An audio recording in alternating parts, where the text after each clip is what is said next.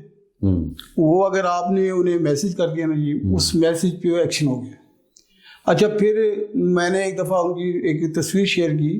وہ جب D G Khan commissioner بنے تو انہوں نے وہاں کے بلدیہ کے جو مقام تھے انہیں بلایا، اور ایک بہت بڑا گند کا ٹیلا تھا، اس پہ جا کے کھڑے ہو گیا. انہوں نے کہا جی اسے صاف کرو، صاف ہو گیا.